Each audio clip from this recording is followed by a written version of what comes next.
If we can agree that we're dealing with a patient who's still alive, we then have to face the debate between the second and the third groups of physicians who were caring for that heroin overdose victim. The second group said that the patient is alive, but it's appropriate to withdraw life support and allow the dying process to continue. The third group agreed that the patient was alive, but believed that because they were physicians, they had a duty to continue life support indefinitely. Back in 1975, I was sitting at my desk one afternoon, and I got a phone call from a lawyer named Paul Armstrong. He says, "You won't believe this, but I've been dealing with the parents of a young woman who unfortunately took an overdose, probably of barbiturates and alcohol, and lost consciousness and suffered massive brain damage. I'd like you to help me," he said, "work through the issues. The parents want to stop the ventilator, but her physician, a man named Dr. Robert Morse, wants to continue." This turned out to be a very important case, the case of Karen Quinlan. In the Karen Quinlan case, Dr. Morse argued that the standard practice of doctors was to continue life support as long as possible.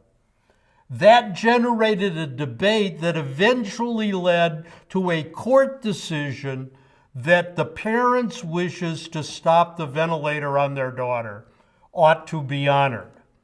What I'd like to do in this segment is outline what I'll call a standard consensus that has emerged from this debate. It tells us how to handle decisions about terminally ill patients and when they should be allowed to die. There are four key elements in this standard consensus.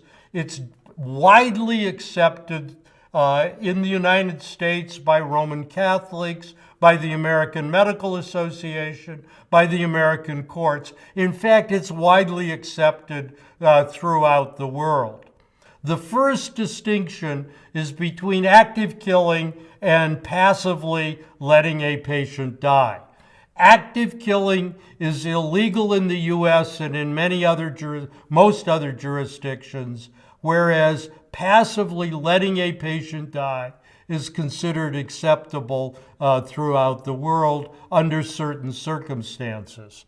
The second distinction is a closely related one between intended and unintended killing. Intentionally killing a dying patient is ethically unacceptable to most people and illegal in any case. The third element deals with an intermediate case between action on the one hand and omission on the other. What should we do when a treatment like a ventilator has been started on Karen Quinlan? Can we withdraw that ventilator, or does that count as an action that is therefore illegal and possibly immoral? The standard consensus, widely held throughout the world, is that even though stopping a treatment like a ventilator or an IV drip involves an action, it nevertheless is morally the same as not starting the treatment in the first place. So we can combine withholding and withdrawing treatment under the heading of foregoing treatment, and either of those can be seen as acceptable. The fourth element turns out to be the most important in this standard consensus. Historically, it was described as the distinction between ordinary and extraordinary means of life support. Unfortunately, the words don't mean in this conversation what you would think they mean if you know the normal use of the English language. An ordinary means has nothing to do with how common it is or how unusual. It has nothing to do with whether it's low tech or high tech. An ordinary means is simply one that offers more expected benefit than burden.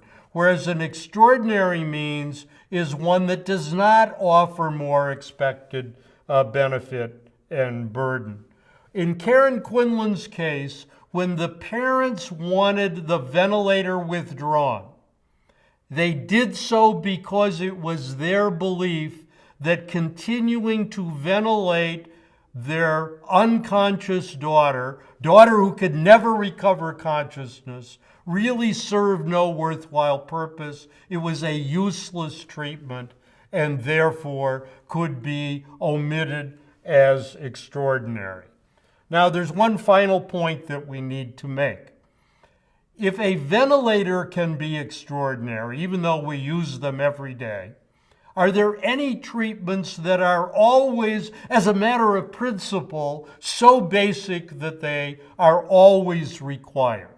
The mainstream consensus conclusion is that literally any treatment, as simple as an antibiotic or an IV drip, or even nutrition and hydration medically supplied, can in some cases be labeled extraordinary, meaning that it's not doing more good than harm.